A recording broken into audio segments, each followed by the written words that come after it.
Hola, bienvenido al canal. Si disfrutas de historias reales y curiosidades sobre la vida callejera alrededor del mundo, suscríbete ahora, dale me gusta al video y dinos en los comentarios qué curiosidad te gustaría ver en nuestro próximo episodio. ¿Alguna vez te has preguntado dónde todo salió mal? ¿Cómo una ciudad conocida por el glamour de Hollywood se transformó en un campo de batalla sangriento? ¿Cómo todo comenzó a desmoronarse en las calles de Los Ángeles? Si hubieras crecido donde yo crecí, no caminarías por la calle Piru vistiendo azul. Eso era una sentencia de muerte. Rojo y azul, colores de escuelas, equipos deportivos, ropa ordinaria. Pero en South Central Los Ángeles, estos colores se convirtieron en una cuestión de vida o muerte, símbolos de una guerra urbana que ya ha cobrado más de 15,000 vidas. Hoy nos sumergiremos en la historia no contada de los dos imperios callejeros más influyentes de América, los Crips y los Bloods.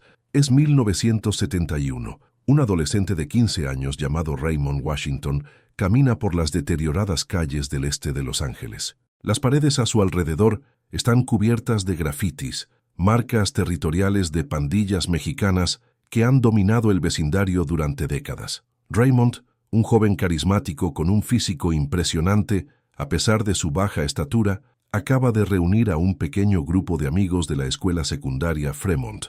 No lo saben, pero están a punto de crear la organización callejera más notoria en la historia americana, los Crips. En aquellos días, no podías caminar 3 cuadras sin ser atacado, reportaría más tarde Stanley Tookie Williams, el otro fundador de los Crips. No teníamos elección, era unirnos o morir. Para entender cómo estas pandillas nacieron y se volvieron tan poderosas que influenciaron la música, la moda e incluso el lenguaje a nivel mundial, necesitamos retroceder aún más en el tiempo y ver la dura realidad que enfrentaban las personas negras en la ciudad de Los Ángeles. Entre 1940 y 1960, más de 350,000 afroamericanos migraron a Los Ángeles huyendo de la brutal segregación del sur. Atraídos por la promesa de empleos en fábricas de aeronaves y municiones durante la Segunda Guerra Mundial, encontraron una forma diferente, pero igualmente cruel de racismo. Documentos revelaron que el gobierno federal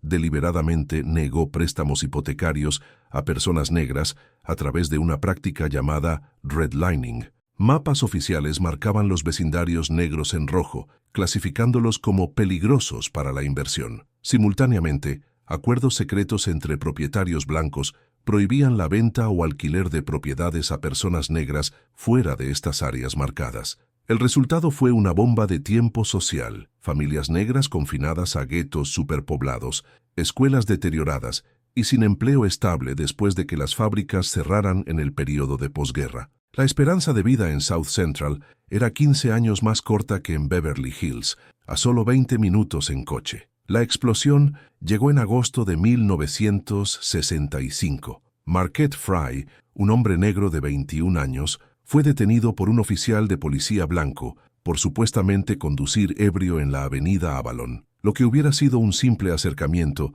se convirtió en un enfrentamiento cuando la madre de Fry llegó a la escena. Los testigos reportaron uso excesivo de fuerza por parte de los oficiales de policía, quienes golpearon tanto a la madre como al hijo. En cuestión de horas, el vecindario de Watts estaba en llamas. Vi tanques en las calles donde solía jugar, recordó Raymond Washington, que entonces tenía solo 11 años, la Guardia Nacional tratándonos como enemigos en nuestra propia tierra. Durante 6 días, Los Ángeles ardió, 34 muertos, más de 1,000 heridos, $40 millones en daños. Pero cuando el humo se disipó, nada había cambiado realmente. La brutalidad policial continuó, la pobreza se profundizó, y los jóvenes negros se dieron cuenta de que necesitarían protegerse a sí mismos. Un hecho raramente mencionado. Los Panteras Negras, un grupo revolucionario que patrullaba las comunidades negras para protegerlas de la violencia policial, fue la inspiración inicial de Raymond Washington. Admiraba cómo los panteras marchaban en formación, vestían ropa distintiva y defendían su comunidad. Pero mientras los panteras tenían una sofisticada ideología política, Raymond, con solo 15 años, adaptó el concepto a su realidad adolescente. Al principio ni siquiera nos llamábamos Crips, explicó un miembro original. Éramos los Baby Avenues, solo niños protegiéndose unos a otros de las pandillas mexicanas y oficiales de policía que nos golpeaban por diversión. Los primeros miembros tenían entre 14 y 16 años, vecinos del mismo bloque que asistían a la misma escuela. Comenzaron a patrullar su territorio con bates de béisbol y ocasionalmente cuchillos. Un incidente específico, fundamental para la historia, ocurrió en 1970 cuando 4 miembros de los recién formados Crips fueron atacados por la pandilla mexicana Florencia 13 en la escuela secundaria Fremont. En lugar de retirarse, los Crips contraatacaron con violencia inesperada, golpeando brutalmente a varios miembros de F-13, estableciendo instantáneamente su reputación. El miedo, se dieron cuenta, era una protección efectiva. El origen del nombre Crips sigue siendo un misterio. Algunos dicen que proviene de cripples, lisiados, porque varios miembros habían sido heridos en peleas y usaban bastones. Otros afirman que era una corrupción de Crips, cunas, refiriéndose a la juventud de sus miembros. Hay incluso quienes dicen que significaba Community Revolution in Progress, revolución comunitaria en progreso. La ambigüedad del nombre solo aumentó su mística. Stanley Tookie Williams y Raymond Washington representaban visiones diferentes de lo que los Crips deberían ser. Raymond, a pesar de ser el fundador original, veía la pandilla principalmente como protección comunitaria y prefería resolver conflictos a puñetazos. Williams, un imponente culturista que pesaba 260 libras de puro músculo, capaz de levantar en banca 485 libras,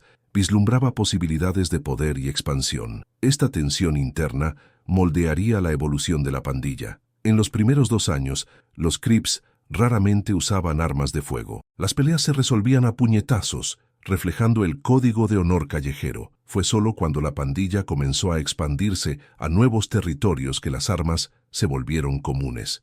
El crecimiento fue meteórico. De un pequeño grupo en el este de los Crips se extendieron a Compton, Inglewood y otros vecindarios. A medida que crecían, se fragmentaron en sets basados en calles específicas. Rolling 60s Crips, 8 Trey Gangster Crips, Compton Crips. Para 1972 ya tenían más de 1000 miembros. Este crecimiento exponencial generó resistencia. En la calle Piru, Compton, un joven llamado Sylvester Scott tuvo un enfrentamiento con Crips que estaban tratando de expandirse a su territorio. Después de ser golpeado, Scott reunió amigos para formar su propio grupo de defensa, los Piru Street Boys, que vestían de rojo para diferenciarse del azul de los Crips.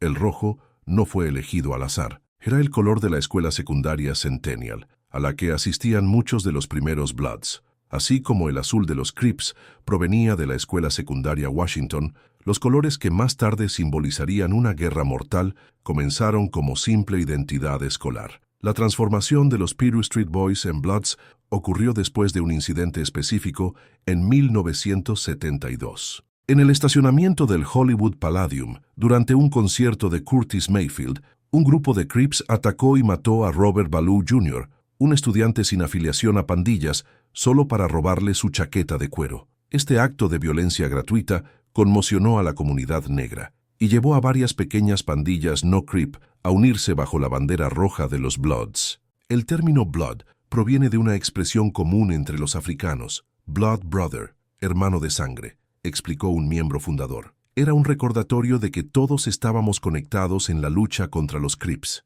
Los Bloods nunca alcanzaron el número de miembros de los Crips, estimado en una proporción de un Blood por cada 3 Crips, pero lo compensaron con feroz lealtad y organización. Mientras los Crips frecuentemente peleaban entre ellos, los Bloods permanecían más unidos contra el enemigo común. El lenguaje de las pandillas rápidamente se integró en la cultura local, creando un dialecto propio. Los Crips reemplazaban la letra B con C en las palabras para evitar cualquier asociación con Bloods. Así Block se convirtió en C-Block. Los Bloods hacían lo contrario, reemplazando C con B, llamando a Compton Bompton. Las pandillas también desarrollaron elaboradas señales manuales para identificación. Los Crips formaban una C con sus dedos, mientras que los Bloods formaban una B. Usar la señal incorrecta en el territorio equivocado significaba muerte segura. En 1979, la dinámica de las pandillas cambió dramáticamente con la introducción de 2 elementos, armas automáticas y crack. La primavera de 1981 trajo una sustancia que cambiaría para siempre la historia de las pandillas de Los Ángeles. En una casa abandonada en South Central, un grupo de jóvenes Crips observaba mientras un químico aficionado calentaba una mezcla de polvo de cocaína, bicarbonato de sodio y agua. El líquido burbujeante pronto se solidificó en piezas cristalinas que, al fumarse, proporcionaban éxtasis instantáneo y una compulsión casi incontrolable por más.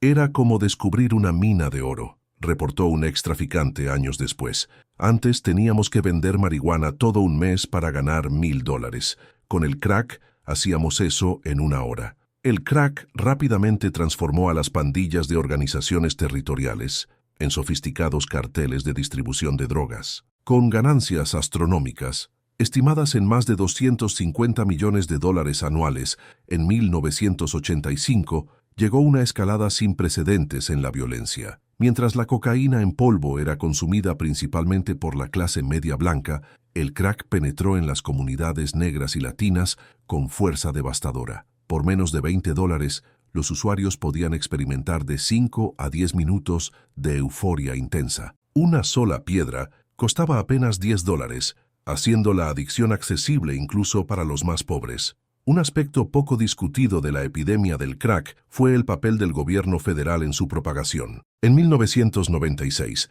el periodista Gary Webb publicó una controvertida serie de reportajes sugiriendo que la CIA había facilitado el tráfico de cocaína hacia los Estados Unidos por parte de los contras nicaragüenses, cuyos beneficios financiaban su guerra contra el gobierno sandinista. Aunque muchos detalles de la investigación de Webb siguen siendo contestados, documentos desclasificados confirmaron que las agencias de inteligencia estadounidenses hicieron la vista gorda al tráfico de drogas por parte de aliados políticos. En el centro de esta nueva economía estaba Freeway Rick Ross, que no debe confundirse con el rapero que más tarde adoptó su nombre. Originario de South Central, Ross construyó un imperio de distribución de crack que se extendió por todo Los Ángeles. En el apogeo de sus operaciones, Ross vendía aproximadamente $3 millones en crack diariamente. Compraba cocaína directamente de proveedores nicaragüenses vinculados a Oscar Danilo Blandón, quien supuestamente tenía conexiones con la CIA,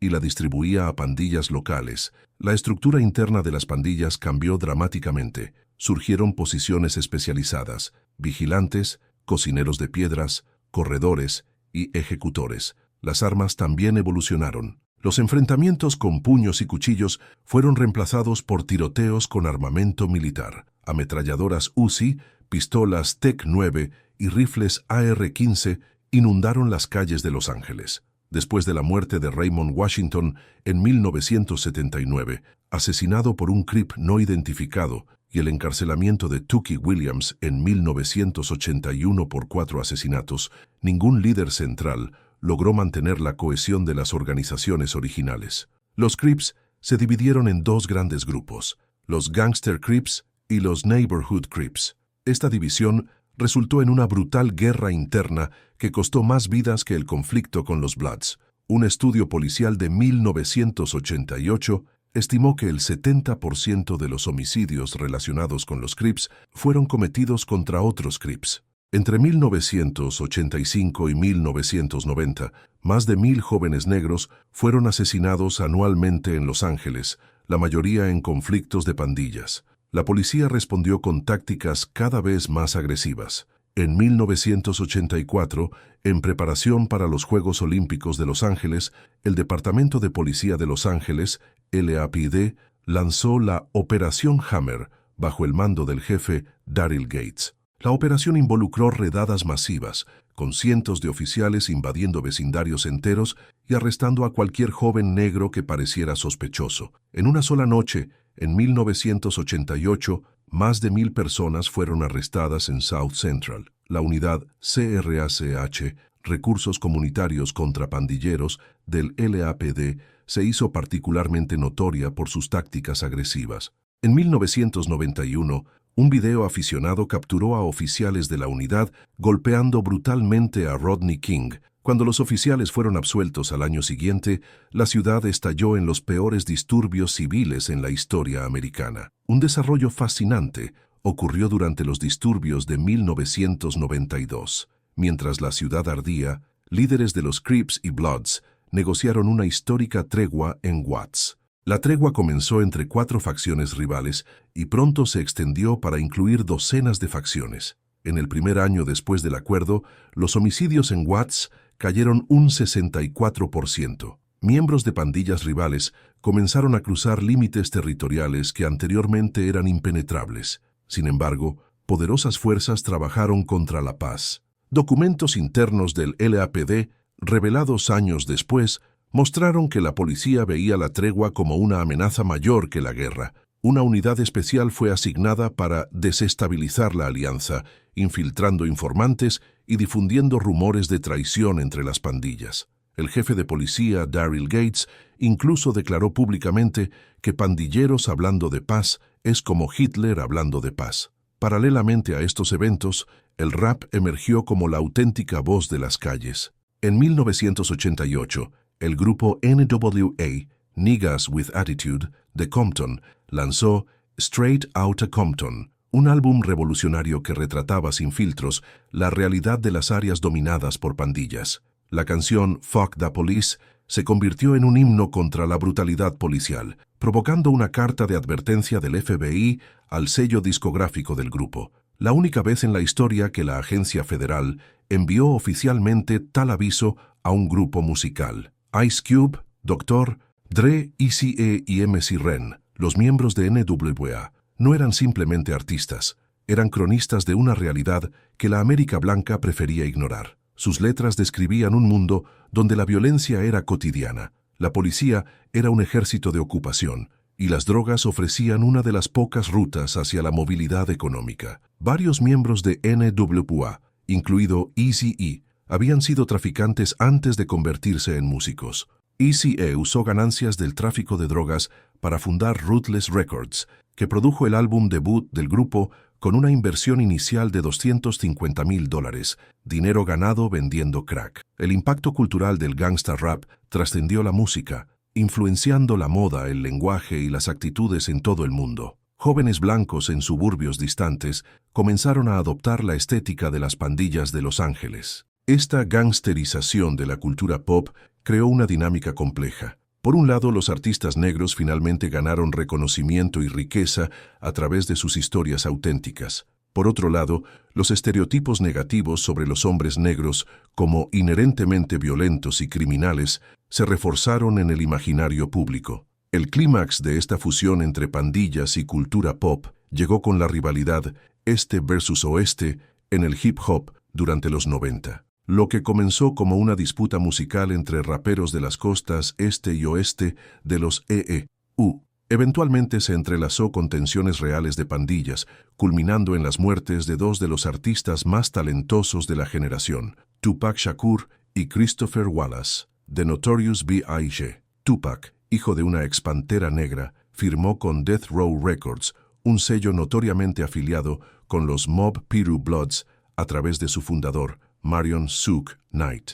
Su principal rival, The Notorious B.I.G., estaba asociado con Bad Boy Records de Nueva York, que supuestamente tenía conexiones con los Crips a través de guardias de seguridad y asociados. Un incidente crucial ocurrió en 1996, cuando miembros de los Southside Crips robaron una cadena de Death Row Records del cuello de Travon Lane, un asociado de Tupac. Semanas después, Tupac y su séquito golpearon a Orlando Anderson, un miembro de los Southside Crips, en el vestíbulo del MGM Grand en Las Vegas. Horas después, Anderson supuestamente se vengó en un tiroteo desde un vehículo en movimiento que se cobró la vida de Tupac. 6 meses después de la muerte de Tupac, The Notorious B.I.G. fue asesinado en Los Ángeles, aparentemente como represalia. Mientras tanto, en las calles de Los Ángeles la vida seguía siendo brutal para los jóvenes negros atrapados en el ciclo de violencia. Un informe del Departamento de Justicia estimó que 1 de cada 3 hombres negros,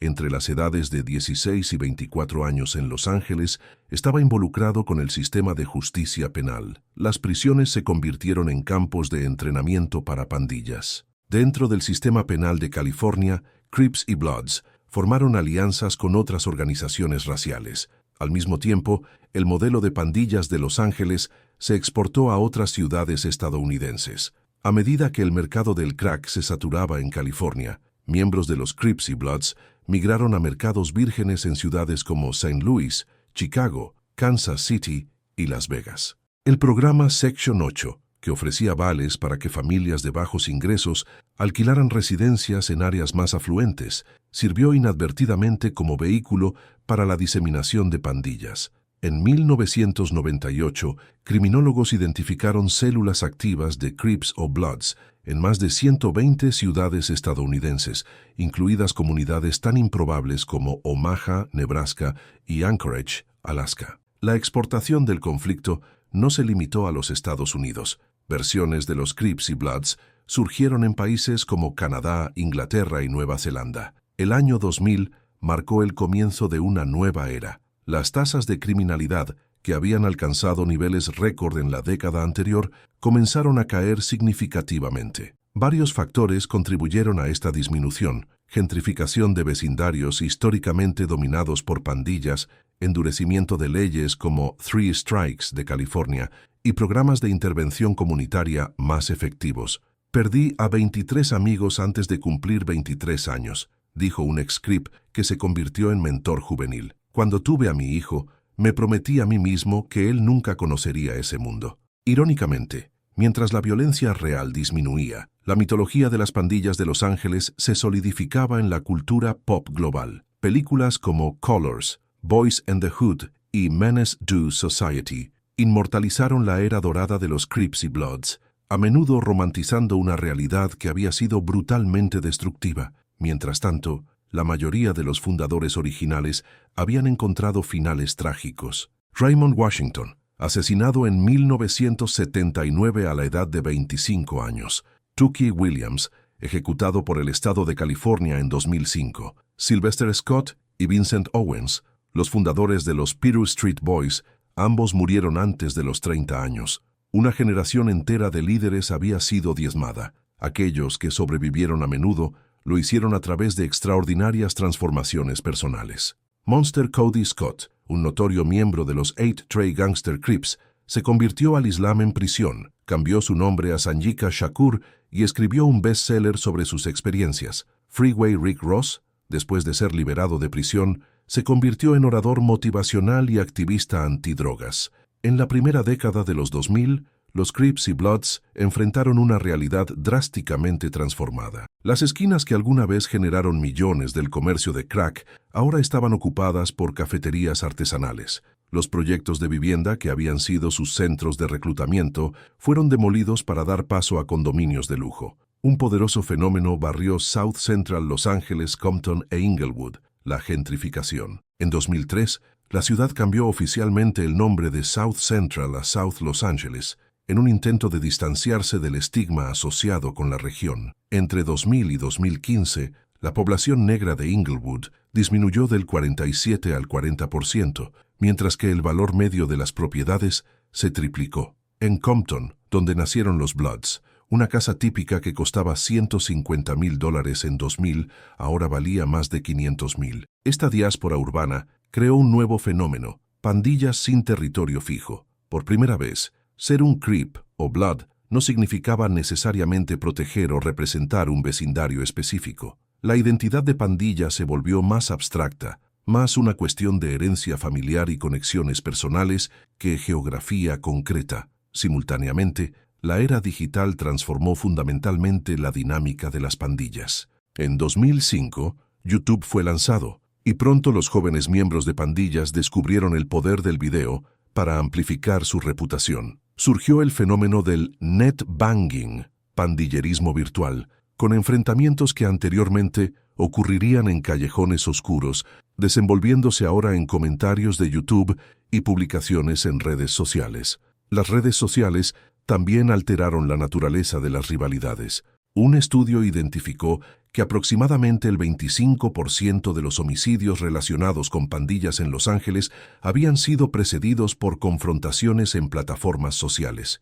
Un aspecto fascinante de esta evolución digital fue la emergencia de influencers de pandillas, individuos que construyeron seguidores sustanciales documentando la vida en áreas controladas por Crips o Bloods. Sin embargo, las redes sociales también facilitaron los esfuerzos de paz. En 2019, Después del asesinato del rapero Nipsey Hussle, un respetado miembro de los Rolling Sextas Crips que había tratado de construir puentes entre pandillas rivales, líderes de varias facciones usaron Instagram y Twitter para coordinar una histórica tregua. En paralelo, el sistema de justicia penal endureció su enfoque. En 1994, California aprobó la ley Three Strikes, que imponía sentencias de 25 años a cadena perpetua para criminales, con 2 condenas previas por delitos graves. Los aumentos por pandillas permitían añadir años o incluso décadas a las sentencias si el crimen estaba probadamente relacionado con actividades de pandillas.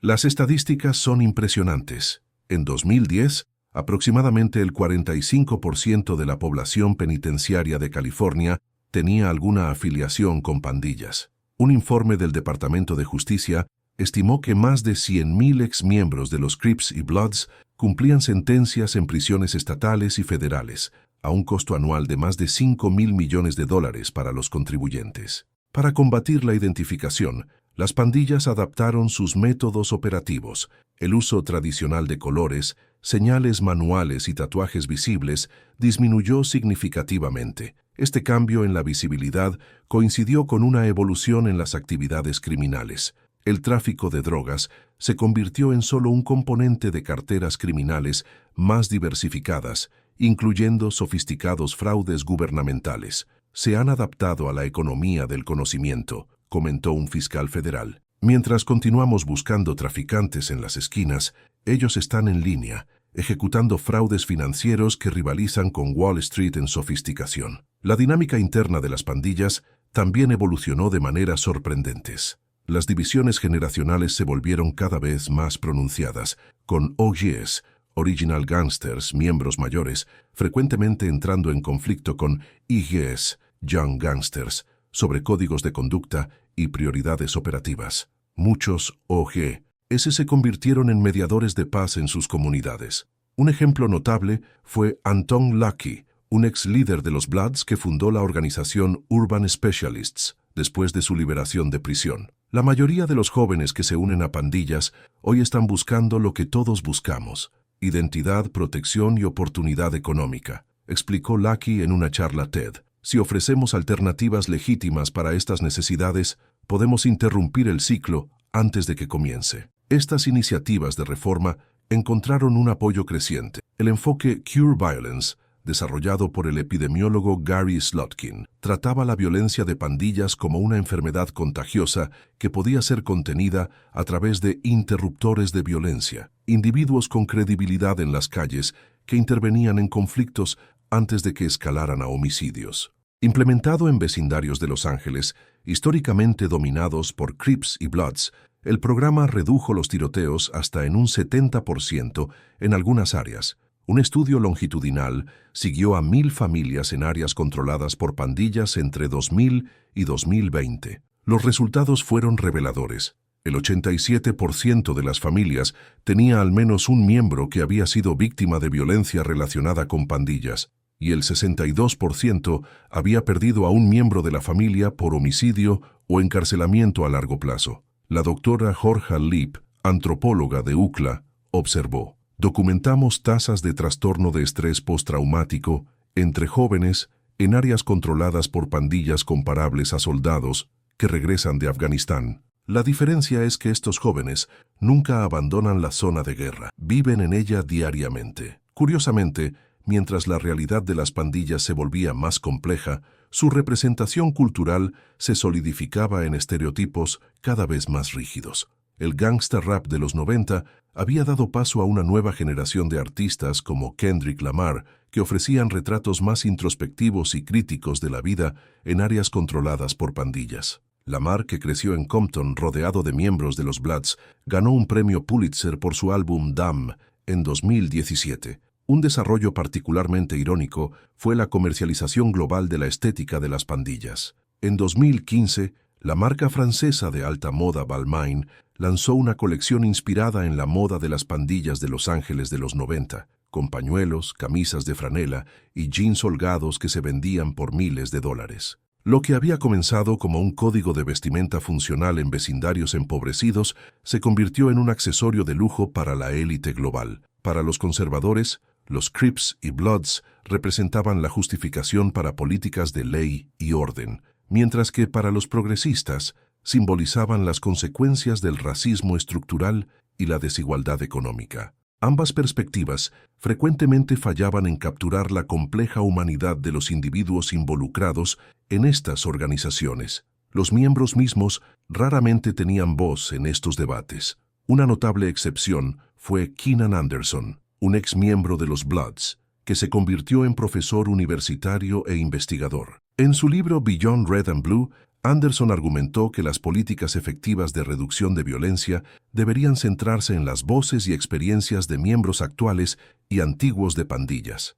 «Somos más que nuestros peores actos o afiliaciones», escribió Anderson. «Cualquier solución que no reconozca nuestra completa humanidad y capacidad de transformación está destinada a fracasar». Esta perspectiva ganó tracción con el movimiento de mensajeros creíbles, un modelo de intervención que contrataba a exmiembros de pandillas como mentores y mediadores en sus propias comunidades. Programas como Homeboy Industries en Los Ángeles, fundado por el padre Greg Boyle, empleaban a antiguos rivales lado a lado en panaderías, restaurantes y empresas de energía solar, demostrando que las reconciliaciones eran posibles incluso después de décadas de conflicto. Con una tasa de reincidencia de solo el 20% entre sus participantes, comparado con el promedio estatal del 65%, el programa demostraba la viabilidad de enfoques restaurativos en lugar de punitivos. Estos testimonios revelaron patrones consistentes en las trayectorias de entrada a pandillas. La mayoría de los miembros se unían entre las edades de 12 y 15 años, frecuentemente motivados por necesidades básicas de seguridad, pertenencia y viabilidad económica en entornos donde las alternativas legítimas eran escasas o inexistentes. Nadie se despierta un día y decide, «voy a unirme a una pandilla», explicó Mike Cummings, un ex líder de los Bloods, conocido como Uncle Knock. Es un proceso gradual. Primero conoces a alguien, luego pasas tiempo con ellos, luego haces pequeños favores y antes de darte cuenta, estás completamente inmerso. Decisiones que parecen pequeñas en el momento se acumulan hasta que toda tu identidad está ligada a la pandilla. La fuerza de esta identidad colectiva explica por qué los programas tradicionales de salida de pandillas frecuentemente fracasan. Para muchos miembros, dejar la pandilla significa no solo perder protección física y fuentes de ingresos, sino abandonar una comunidad que ofrece un profundo sentido de pertenencia y propósito. Las raíces estructurales que originaron los Crips y Bloods permanecen en gran parte intactas. La segregación residencial, la desigualdad económica y la brutalidad policial, los mismos factores que Raymond Washington y Tookie Williams enfrentaron en los 60, continúan moldeando la realidad de los jóvenes negros en Los Ángeles y más allá. En 2021, un estudio del Urban Institute encontró que la tasa de pobreza en Watts, 54%, era prácticamente idéntica a la de 1965, cuando estallaron los disturbios. Esta persistencia de desigualdades estructurales sugiere que mientras las pandillas han evolucionado dramáticamente, el suelo fértil que permitió su florecimiento inicial sigue siendo productivo. Estamos tratando los síntomas, no la enfermedad, observó un veterano del movimiento de paz entre pandillas.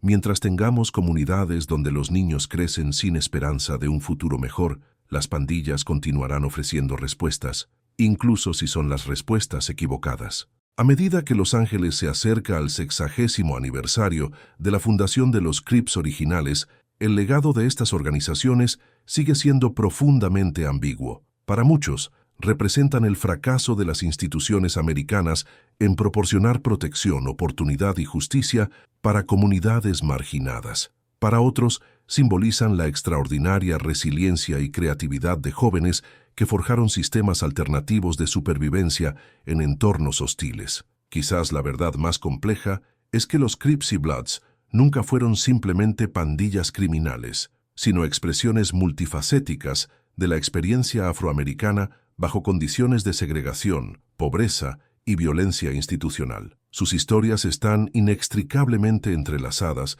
con la historia más amplia de la América urbana, reflejando tanto sus fracasos como sus posibilidades no realizadas. A las 4 de la mañana, En una prisión de máxima seguridad en el norte de California, un hombre de 58 años se despierta para otro día de su cadena perpetua. Su celda de 2 por 3 metros está decorada con fotografías amarillentas de una juventud pasada en las calles de Compton. En una de ellas aparece junto a Raymond Washington, el legendario fundador de los Crips. Cuando comenzamos esto en el 71, nunca imaginamos que se volvería global, reflexiona el hombre. Solo éramos niños tratando de proteger nuestro vecindario. Nadie podría haber predicho que estaríamos creando algo que sería exportado como Coca-Cola. Esta exportación cultural es quizás el aspecto más sorprendente del legado de los Crips y Bloods. Lo que comenzó como un fenómeno hiperlocal, limitado a unos pocos vecindarios en Los Ángeles, se transformó en una influencia global que trasciende fronteras geográficas, raciales y lingüísticas. En Ciudad del Cabo, Sudáfrica, las pandillas adoptaron los nombres, colores y símbolos de los Crips y Bloods americanos, adaptándolos al contexto local. En las favelas de Río de Janeiro, jóvenes traficantes estudian videos de pandillas de Los Ángeles en YouTube, incorporando su estética y métodos operacionales. En los suburbios de Sydney, Australia, adolescentes formaron sets de los Bloods, incluso sin ninguna conexión directa con los fundadores originales. Esta globalización ocurrió en 3 oleadas distintas. La primera, en los 80 y 90, fue impulsada por películas como Colors y Boys and the Hood, que introdujeron la iconografía y mitología de las pandillas de Los Ángeles a audiencias mundiales.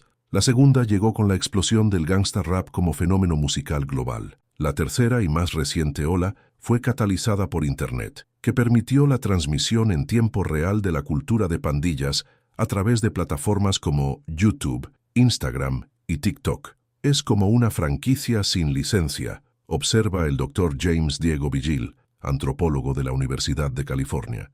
El modelo de negocio de los Crips y Bloods demostró ser infinitamente adaptable a diferentes contextos porque responde a necesidades humanas universales: identidad, protección, familia sustituta y oportunidad económica en entornos donde las opciones legítimas son escasas. Esta adaptabilidad global revela algo profundo sobre las estructuras que originaron estas pandillas. Lejos de ser anomalías exclusivamente americanas, los Crips y Bloods representan respuestas sistemáticas a condiciones de marginación que existen en diversos contextos. Dondequiera que los jóvenes enfrentan combinaciones de pobreza, discriminación racial y falta de oportunidades, surgen modelos similares de organización. En el Reino Unido, la influencia de los Crips y Bloods se manifiesta en las pandillas de código postal de Londres, grupos territoriales identificados por los códigos postales que controlan. En Nueva Zelanda, el Mongrel Mob, una pandilla predominantemente maorí,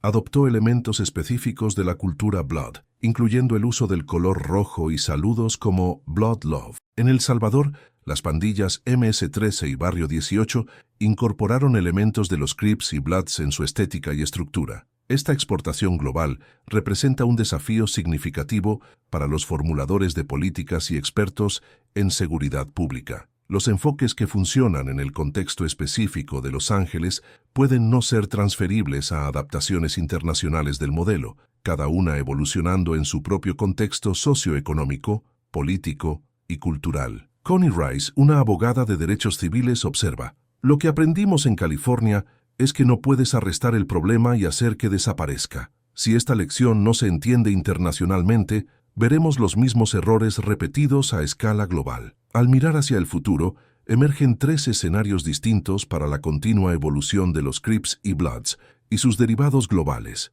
El primer escenario involucra adaptación criminal sofisticada. En este futuro, las pandillas evolucionan hacia formas más estructuradas de crimen organizado, disminuyendo la violencia visible mientras expanden operaciones en áreas como fraude digital, lavado de dinero e infiltración en economías legítimas. El segundo escenario posible es la transformación social positiva. En este futuro, la energía, lealtad y habilidades organizativas que sostienen a las pandillas se redirigen hacia el desarrollo comunitario y el activismo político. Exmiembros se convierten en líderes cívicos, usando su conocimiento íntimo de los desafíos de sus comunidades para implementar soluciones efectivas.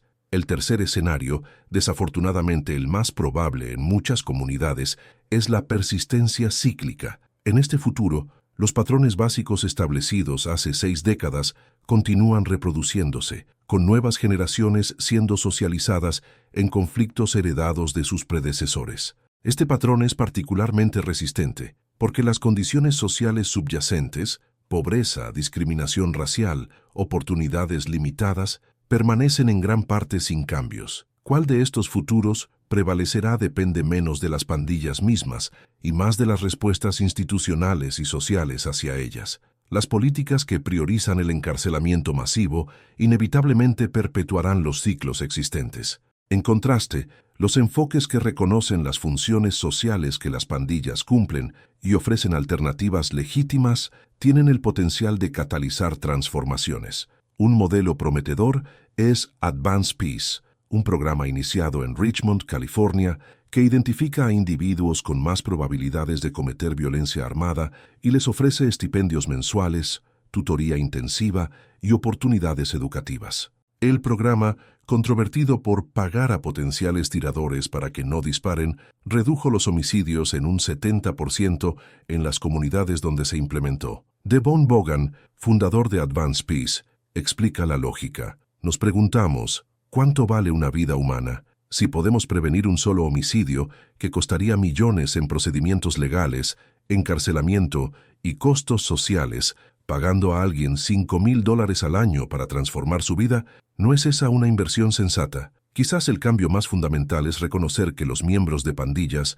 no son otros irreconocibles, sino productos de sus entornos respondiendo racionalmente a los incentivos y restricciones que enfrentan. Esta perspectiva humanizadora es esencial para políticas efectivas. Sanyika Shakur, un exmiembro de los 8 Tray Gangster Crips, que se convirtió en autor y activista, articula este punto. Nadie nace pandillero. Somos productos de las condiciones materiales en las que crecemos. Cambiar esas condiciones es la única forma sostenible de cambiar el comportamiento que emerge de ellas. Para las decenas de miles de familias que han perdido seres queridos por la violencia relacionada con pandillas, o que han visto a hijos, hermanos y padres desaparecer en el sistema penitenciario durante décadas, el costo humano de estos conflictos trasciende cualquier análisis sociológico. Sus historias raramente entran en las narrativas glamorizadas sobre pandillas que dominan la cultura popular. Latasha Harlins, una adolescente de 15 años asesinada en South Central durante un conflicto de pandillas, es solo una entre innumerables víctimas colaterales cuyos nombres han sido en gran parte olvidados. Por cada famoso rapero que emergió de las filas de los Crips o Bloods, cientos de jóvenes igualmente talentosos tuvieron sus vidas prematuramente interrumpidas. La madre de Harlins, que se convirtió en activista contra la violencia después del asesinato de su hija, ofrece una perspectiva raramente escuchada. Estas no son solo estadísticas o personajes de una película, son nuestros hijos, nuestros hermanos, nuestras hijas. Cada vida perdida es un universo entero de potencial desperdiciado. Esta dimensión humana a menudo se pierde en análisis que tratan a las pandillas como abstracciones sociológicas o espectáculos culturales. Recuperarla es esencial para cualquier respuesta ética al fenómeno, especialmente a medida que su influencia continúa extendiéndose globalmente. Lo que comenzó en las calles de South Central Los Ángeles hace más de medio siglo ha crecido para convertirse en un símbolo global de las consecuencias de la desigualdad y un testimonio de la indestructible creatividad de la juventud marginada. Desde Raymond Washington y Tookie Williams en los 70 hasta los influencers de pandillas actuales en TikTok, el fenómeno ha evolucionado de formas que sus fundadores nunca podrían haber imaginado. El desafío para las sociedades alrededor del mundo no es simplemente suprimir estas adaptaciones a través de la fuerza policial y el encarcelamiento, enfoques que décadas de experiencia han probado inefectivos, sino entender y abordar las condiciones subyacentes que las hacen necesarias y atractivas. Como observa Georgia Leap, antropóloga que ha estudiado las pandillas de Los Ángeles durante más de 3 décadas, las pandillas son simplemente el espejo que la sociedad no quiere mirar. Nos reflejan todos nuestros fracasos colectivos, racismo, desigualdad económica, sistemas educativos fallidos, brutalidad policial, Hasta que estemos dispuestos a mirar honestamente en ese espejo y abordar lo que vemos, continuaremos creando las condiciones para que futuros Crips y Bloods prosperen. Para Raymond Washington, un adolescente de 16 años cuando fundó lo que se convertiría en una de las organizaciones más influyentes del mundo, y para innumerables jóvenes que siguieron sus pasos, las pandillas ofrecieron respuestas a preguntas que las sociedades no lograron responder. ¿Cómo encuentro seguridad en un mundo peligroso? ¿Cómo construyo identidad en una sociedad que me rechaza? ¿Cómo obtengo poder en un sistema que me priva de él? Hasta que nuestras instituciones colectivas ofrezcan mejores respuestas a estas preguntas fundamentales, los Crips y Bloods y las cientos de organizaciones alrededor del mundo inspiradas en ellos continuarán sirviendo como sistemas alternativos imperfectos pero necesarios para jóvenes navegando circunstancias casi imposibles. La verdadera prueba para cualquier sociedad no es si puede eliminar las pandillas a través de la fuerza policial, sino si puede crear condiciones donde se vuelvan innecesarias. Este sigue siendo el desafío no resuelto, 6 décadas después de que un adolescente en South Central Los Ángeles reuniera a amigos para proteger su vecindario e inadvertidamente iniciara un fenómeno global que continúa reverberando en las vidas de jóvenes alrededor del mundo.